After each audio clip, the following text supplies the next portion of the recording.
My son and his wife locked us in the basement of our own house, shouting without the slightest shame, "This is ours now." Sitting on the cold step, feeling the dampness creep into my bones, I heard my husband lean close to my ear and whisper, with a calm that chilled me more than the concrete beneath my feet, "Stay quiet.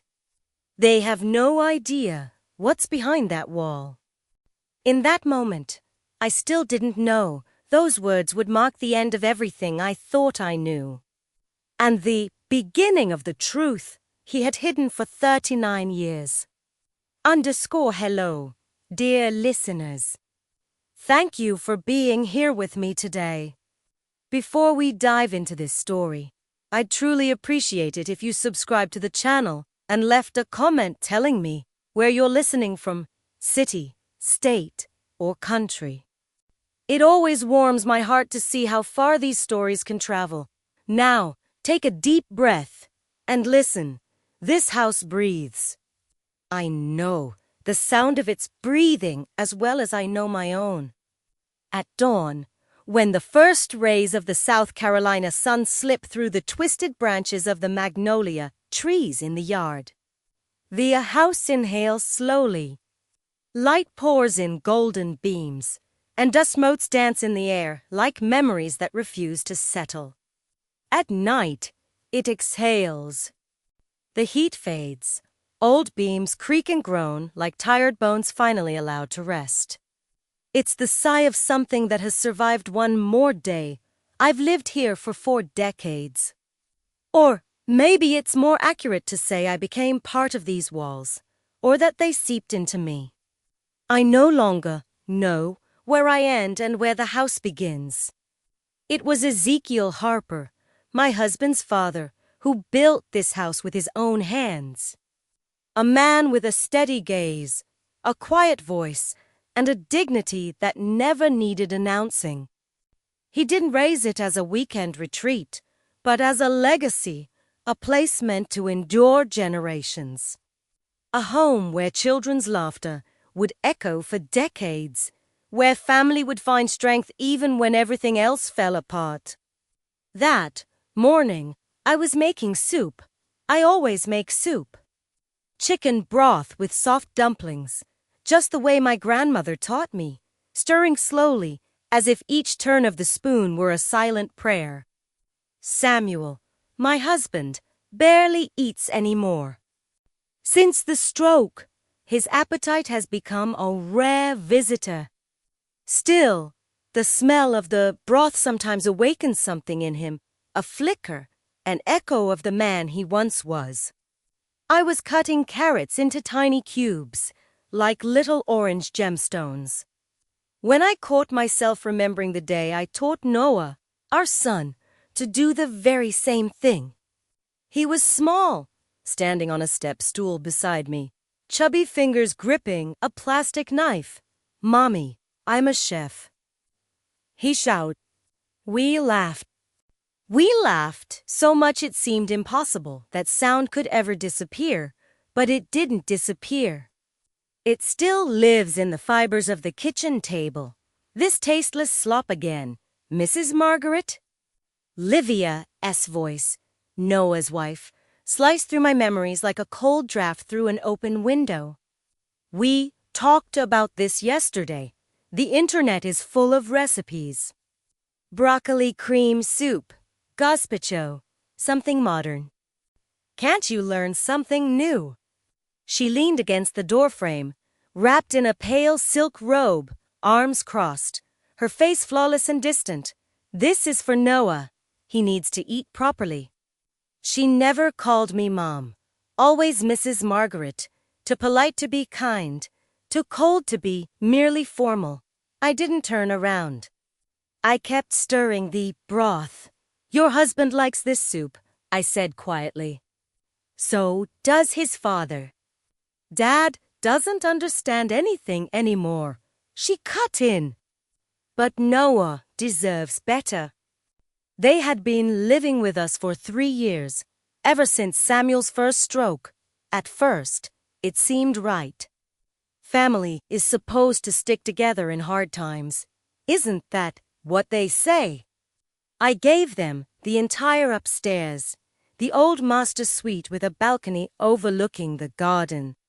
Samuel and I moved into his former office on the ground floor so he wouldn't have to climb stairs. Little by little, the house began to smell different. Livia's sweet, overpowering perfume. Noah's strong deodorant. Loud voices. Havets det inte belong to us. The orange in. The week before, Livia had moved my father-in-law's armchair without asking. The old, worn leather chair where Ezekiel spent hours reading the Charleston Chronicle.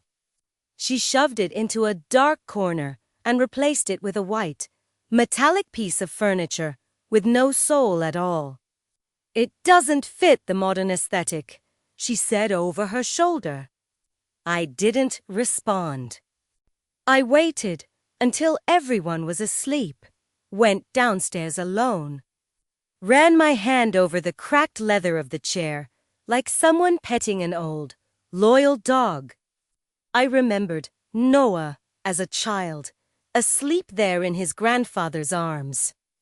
I remembered myself, pregnant, sitting in that chair, reading history books, dreaming of the day I'd return to work at the municipal archives. But that day never came.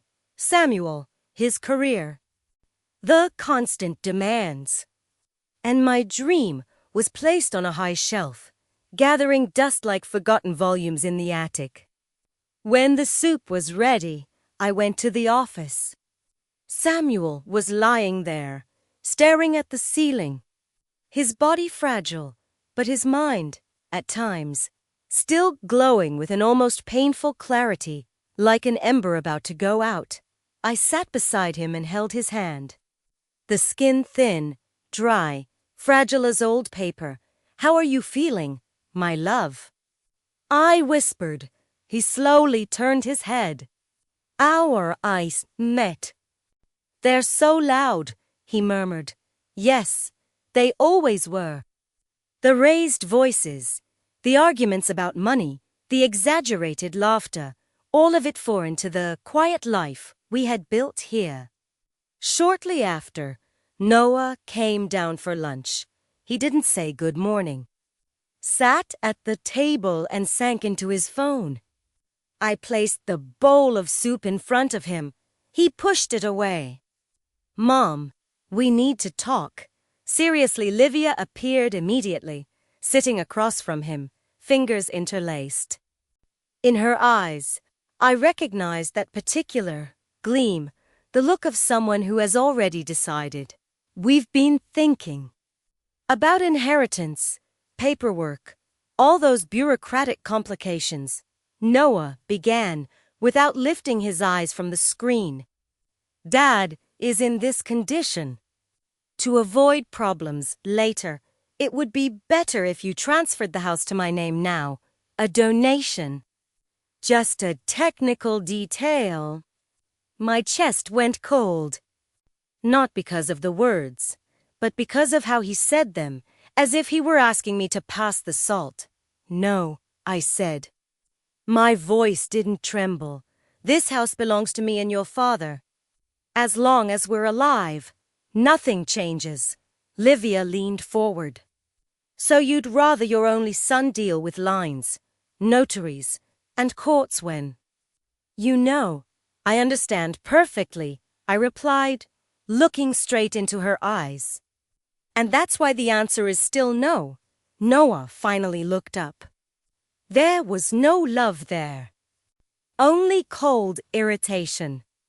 As if I weren't his mother, just an inconvenient obstacle. I don't see the problem. We live here. We take care of Dad. You live in my house, I corrected. And I take care of your father. That was when Samuel appeared in the doorway. He leaned against the frame, breathing with difficulty.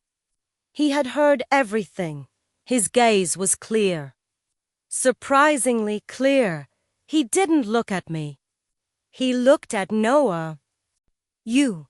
His voice was weak, but each word cut through the air, are a disgrace to our name. The word fell like a whip. And in that instant, I knew something irreversible had begun. After that lunch, the house changed its sound. It wasn't immediate, like thunder. It was more like the slow creak of a door that should never have been opened. Noah began avoiding his father's gaze. Livia, on the other hand, became excessively present, watching, controlling, reorganizing, drawers, cabinets, documents. As if the house were a body and she were learning exactly where to press to cause pain without leaving visible marks. That night, I heard them arguing upstairs. "She won't give in," Noah said, his voice low but hard. "Then she learn," Livia replied. There was something in her tone. A dangerous calm. Samuel slept poorly. He woke in a panic, calling out for his father, confusing times and faces. One night, he grabbed my wrist with unexpected strength.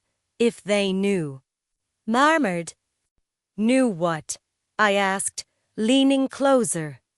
He looked at me with a moment of startling clarity. "What's behind the wall?" Before I could press him, his eyes drifted away again. Behind the wall, the words echoed inside me like a cracked bell. 2 days later, Livia brought a stranger into the house. She said he was a real estate consultant, tall, thin, with a smile that felt overly rehearsed. He walked through the rooms taking notes, measuring walls, snapping photos with his phone. "Did we authorize this?" I asked. Livia smiled without warmth. "It's just a precautionary assessment." "Don't be dramatic, Mrs. Margaret." Samuel tried to stand in protest. Noah grabbed his arm with more force than necessary. "Stay still, Dad. You could fall." It was the first time I saw real fear in Samuel's eyes. That night, while washing dishes, I noticed something out of place. The door leading to the basement was unlocked. I had always kept that door closed. Not out of superstition, but out of respect. The basement was old and damp, filled with boxes that belonged to another generation. Things you don't touch without permission. I pushed the door open. The smell hit me first. Earth, old wood, oxidized metal. I descended the steps slowly, feeling the cold creep up my legs. That was when I saw the boxes had been disturbed. Old photographs scattered, papers out of order, a trunk I had never opened. Now sitting with its lid ajar. I climbed the stairs with my heart pounding in my ears. "Were you in the basement?" I asked, already knowing the answer. Livia didn't deny it. "We needed space. That's just old junk." "Don't touch anything down there again," I said, my voice firmer than I expected. She stepped closer, too close. "You need to understand something," she whispered. "This house isn't yours anymore, the way you think it is." Noah watched in silence. He didn't defend me. He didn't look away. He just stood there, like a stranger. Samuel's fall happened the next morning. I was in the yard, hanging laundry, when I heard the dull thud from inside. I ran. He was lying near the basement stairs. His body twisted, a thin line of blood at his temple. "What happened?" I shouted. Noah appeared first. He insisted on going down by himself. He said too quickly. I told him to wait. The ambulance took Samuel away. The doctor said it was a mild concussion but ordered absolute rest. When we returned home, Livia had already made changes. Our old bedroom was locked. The keys were gone. "It's temporary," she said. The doctor said he can't climb stairs. The basement is cooler, better for him. I felt the ground give way beneath my feet. You're not putting him down there. Livia crossed her arms. Then where? In the middle of the living room. Noah sighed, like someone dealing with a difficult child. Mom, stop making things harder. It's temporary. Samuel's eyes met mine. He understood everything. He was taken to the basement in silence. I followed. A thin mattress on the floor. A weak bulb hanging from a wire. Moisture dripping down the walls. When I was alone with him, Samuel pulled my face close. Listen carefully now, he whispered, struggling. They can't know. Know what? My voice broke. He tilted his chin toward the far wall, the oldest one, the thickest one. Behind it is the reason this house was never theirs. Before he could say more, Livia came down the stairs. Visiting hours are over, she said coldly. She pushed me out and slammed the door shut, locked it. I stood there with my hand on the wood, my heart racing out of rhythm. This is abuse, I shouted. From the other side, I heard Noah's voice. Don't make a scene. You need to rest too. That night, I slept on the couch. On the third day, something happened that I never imagined. I went down early with food for Samuel. The basement door was open. The mattress was empty. My blood ran cold. Samuel, I called. No answer. I ran upstairs. Where is he? I shouted at both of them. Livia was sitting calmly, drinking coffee. Hospital, she said. He had another episode. The doctor thought it best to admit him. Why didn't you tell me? Noah didn't answer. Then Livia stood, walked toward me, and said in an almost gentle tone, because now you need to calm down too. I felt the shove before I understood. I fell backward, tumbling down the basement stairs. Pain exploded across my back. Before I could scream, the door slammed shut. Locked. This is temporary. Noah's voice came muffled through the door. Until you agree to what's best for everyone, darkness wrapped around me. The old smell. The heavy silence. That was when I remembered Samuel's words. Behind the wall, groping in the dark, my hand felt something different on the cold surface. A crack, and behind it, the hollow sound of something that should never have been forgotten. The basement has no true silence. Even when everything seems still, it murmurs. Water moves slowly through the old pipes. Wood creaks as if remembering other footsteps, other fears. Lying on the cold floor, my breath short from the pain in my back, I closed my eyes for a moment, just long enough to keep panic at bay. They can't know. Samuel's words pulsed in my head. I struggled to my feet. My hands found the wall he had indicated. The plaster was uneven, thicker in that section. I ran my fingers carefully over it, feeling an almost invisible line, a poorly disguised rectangle beneath layers of old paint. It wasn't just a wall. It was a forgotten door. I thought of Ezekiel Harper, of the way he avoided that corner of the basement, of how he used to say, half serious, half joking, some things don't need to be seen in order to keep doing their job. At the time, I'd thought it was just an old man's eccentricity. I was wrong. The crack gave way with a soft snap when I pressed harder. A piece of plaster fell, revealing aged wood beneath. There was a small iron ring, hidden for decades. I pulled. The panel opened with a slow groan, like a breath held for years. Behind it was a narrow compartment, deep enough to hold secrets and guilt. The basement's weak bulb lit only the beginning, but it was enough. Metal boxes, yellowed folders, a small, heavy safe, its surface scarred by time. My heart pounded. I opened the first box. Inside were carefully organized documents, property records, blueprints of the house. But they weren't the ones I knew. There were additional lines, red markings, dates that didn't match the official construction history. The house didn't end where everyone believed it did. There was an underground extension, old, built before the main foundation was ever registered. An area that appeared in no public record. I moved on to the next folder. Letters addressed to Ezekiel. Some on official letterhead.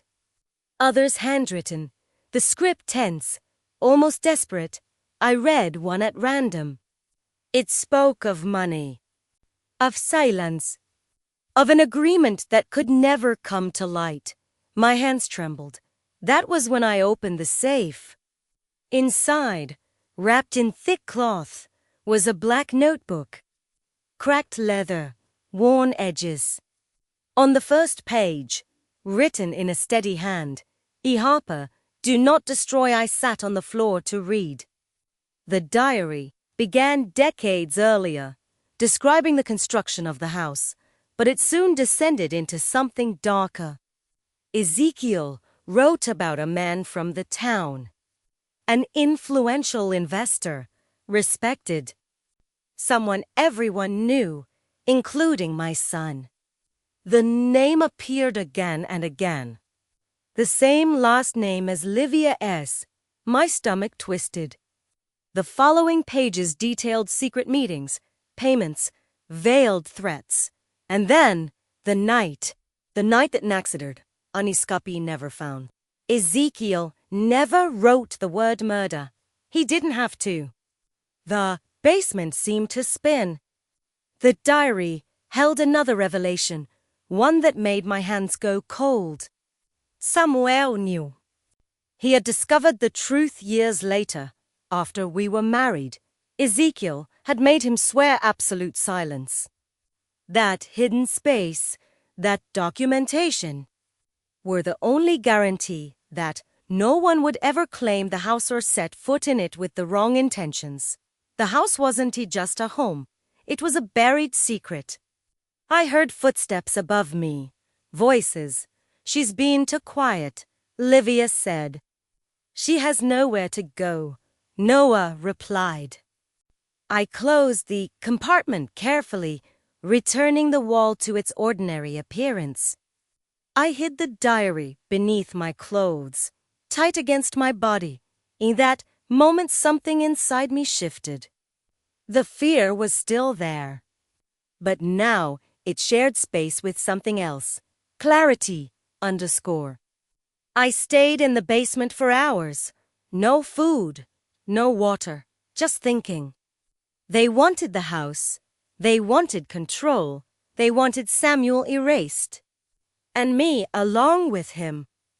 What they didn't know was that by locking me down there, they had returned me to the very place where the truth slept. When the door finally opened, it was already night. Noah came down alone. You need to cooperate, he said, not meeting my eyes. This is getting ugly. I looked at him. At the face I had known since he was a baby, and for the first time, I didn't see my son. I saw a stranger. Do you know who Livia's father is? I asked. He, Fro. What are you talking about? Do you know what he did? I continued. And what my father-in-law did to keep it from coming out. The silence stretched like a blade. Noah took a step back. You're imagining things. I smiled. It wasn't a smile of joy. It was certainty. I'm getting out of here, I said quietly. And when I do, This house will remind everyone who it truly belongs to. He slammed the door shut, but it was already too late. The basement does not forget. And now, neither do I. Morning arrived, without asking permission. Light slipped through the cracks of the basement like thin blades, silently slicing the air. I hadn't slept. I'd spent the night sitting upright, Ezekiel's diary pressed against my chest, feeling the weight not just of its aged leather, but of everything it carried. Fear becomes strategy when there is nowhere left to run. I heard the door open. This time, it wasn't Noah, it was Livia. She descended the steps carefully, like someone visiting a filthy place she prefers to pretend doesn't exist. She stopped in front of me, assessing my condition. "Have you thought it over?" she asked. I stood up slowly, bracing myself against the wall. Every muscle ached, but I kept my spine straight. "I want to see my husband," I said. "Now." She smiled faintly. "That depends." I nodded. "Then let's negotiate." Her smile vanished. That wasn't what she expected to hear.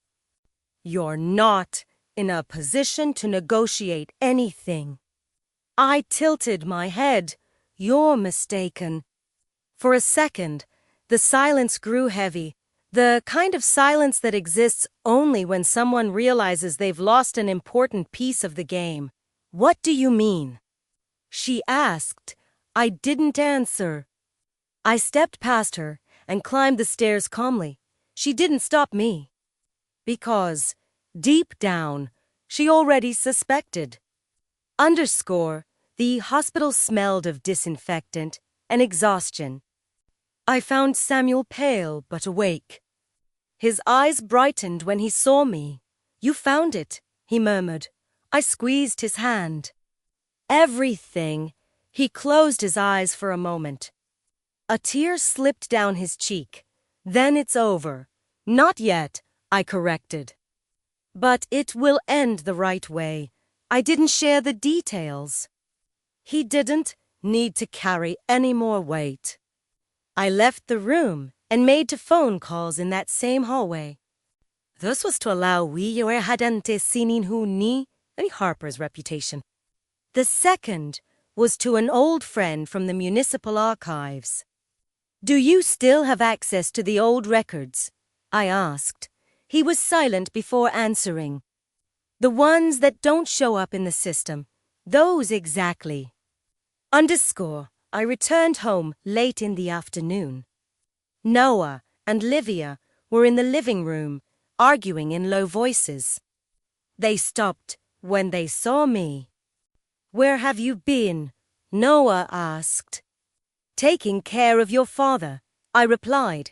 "And our future." Livia crossed her arms. "You don't have a future here if you keep this up." I took a deep breath. "You have 48 hours. Noah frowned. "For what?" "To leave my house." Livia's laughter rang out, dry and sharp. "You've lost your mind." I placed the diary on the table. I didn't open it. I didn't need to. Livia's father disappeared 39 years ago. I sighed calmly. The same week, this house was completed. The color drained from her face. Noah looked from me to her, confused. "That's a lie. It's buried history," I corrected. "And I have enough proof to make a lot of people remember." Livia stepped forward. "You wouldn't dare." "I already dared to survive," I replied. "The rest is easy." The following hours unfolded in a quiet collapse. Whispered phone calls. Slamming doors. Documents scattered through the house like dry leaves.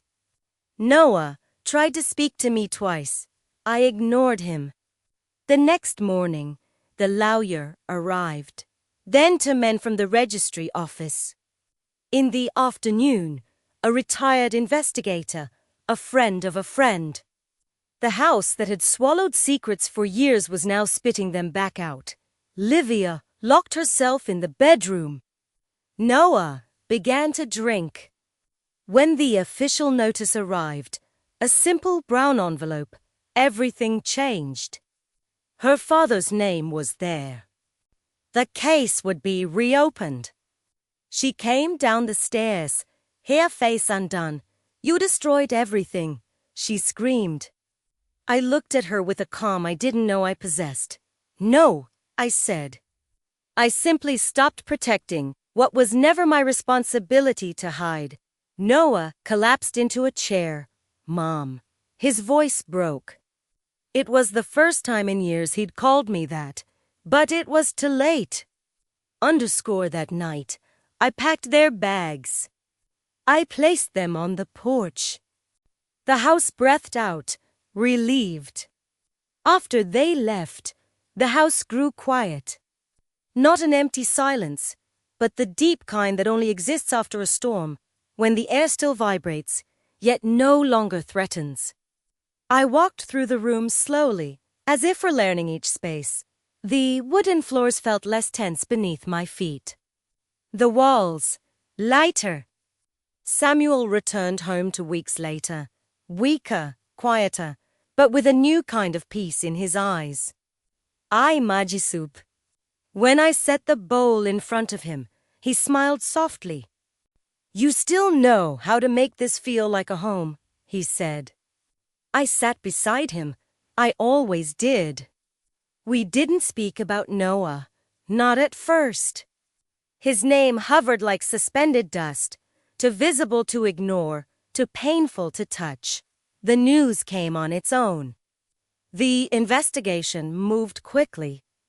Old agreements began to collapse once light reached what had been buried for decades. Livia's surname vanished from the papers as quickly as it had once been revered. She left the city. Noah lost his job shortly after. Not due to direct accusation, but reputation is a fragile thing when it's built on silence. He tried to call. I didn't answer. Some losses do not ask for a reply. Samuel passed on a quiet morning. Sunlight streamed through the windows, and the magnolias were in bloom. I held his hand until his final breath, feeling the faint squeeze of fingers that had once carried so many secrets. Before he went, he whispered, "Thank you for protecting the house." I kissed his forehead. "You always protected me too."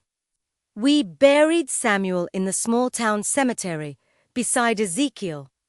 2 generations of men who carried too much and who finally left me with the choice to carry none at all. Months later, I opened the basement again. Not out of fear, out of respect. I carefully removed the panel. I took the diary, the letters, the documents.